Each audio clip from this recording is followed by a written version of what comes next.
Restaurant ಶೈಲಿ egg biryani ಯಾವ ಥರ ಮಾಡೋದು ಅಂತೇಳಿ ಇವತ್ತಿನ ವೀಡಿಯೋದಲ್ಲಿ ನೋಡೋಣ. ಮೊದಲನೇದಾಗಿ ನಾನು ಒಂದು ಕುಕ್ಕರಲ್ಲಿ ಎಣ್ಣೆ ಹಾಕ್ಕೊಂಡಿದ್ದೀನಿ.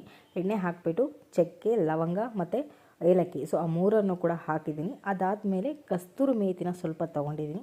ಅದಾದಮೇಲೆ ಸ್ವಲ್ಪ ಬಾಡಿಸ್ಕೊಂಡು ಅದಾದಮೇಲೆ ಹಸಿಮೆಣಸಿನ್ಕಾಯಿನ ತೊಗೊಂಡಿದ್ದೀನಿ. ಜೊತೆಗೆ ಈರುಳ್ಳಿಯನ್ನು ಕೂಡ ಹೆಚ್ಚಿ ಹಾಕ್ಕೊಳ್ತಾ ಇದ್ದೀನಿ. ಹಾಕ್ಕೊಂಡಾದ್ಮೇಲೆ ಚೆನ್ನಾಗಿ ಬಾಡಿಸ್ಕೊಂಡು ನಾನು ಮತ್ತು ಬೆಳ್ಳುಳ್ಳಿ ಮತ್ತು ಶುಂಠಿ ಬೆಳ್ಳುಳ್ಳಿ ಪೇಸ್ಟ್ನ ಮನೆಯಲ್ಲೇ ಮಾಡ್ಕೊಂಡಿದ್ದೀನಿ. ಅದನ್ನು 2 ಚಮಚದಷ್ಟು ಶುಂಠಿ ಬೆಳ್ಳುಳ್ಳಿ ಪೇಸ್ಟನ್ನು ಹಾಕ್ತಾಯಿದ್ದೀನಿ. ಹಾಗೆ ಇದಕ್ಕೆ 2 ಟೊಮೆಟೊ ಅಷ್ಟೇ ನಾನು ಕಟ್ ಮಾಡಿ ಹಾಕಿರುವಂಥದ್ದು, ಜಾಸ್ತಿ ಟೊಮೆಟೊ ಹಾಕಬಾರ್ದು ಇದಕ್ಕೆ.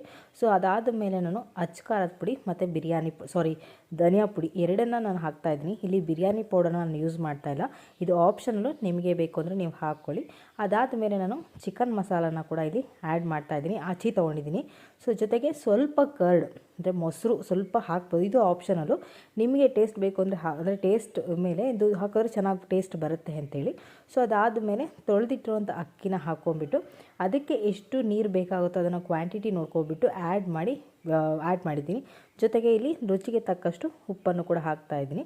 ಅದು ಕುದಿ ಬಂದ ಮೇಲೆ ಒಂದು ಅರ್ಧ ಕಪ್ಪಾಗೋಷ್ಟು ಕೊತ್ತಂಬರಿನ ಕಟ್ ಮಾಡಿ ಹಾಕ್ಕೊಂಡಿದ್ದೀನಿ. ಜೊತೆಗೆ ನಾನು 5-6 ಎಗ್ನ ಎಷ್ಟು ಬಾಯ್ಲ್ ಮಾಡ್ಕೊಂಬಿಟ್ಟು ಅದನ್ನು 2 ಪೀಸಾಗಿ ಕಟ್ ಮಾಡಿ ಈ ಥರ ಕುದಿದು ಬಂದಿರುವಂಥ ಒಂದು ಕುಕ್ಕರ್ಗೆ ಹಾಕಿಬಿಟ್ಟು ಅದನ್ನು ಕೂಡ ಚೆನ್ನಾಗಿ ಬಾಡಿಸ್ಕೊಳ್ತಾ ಇದ್ದೀನಿ.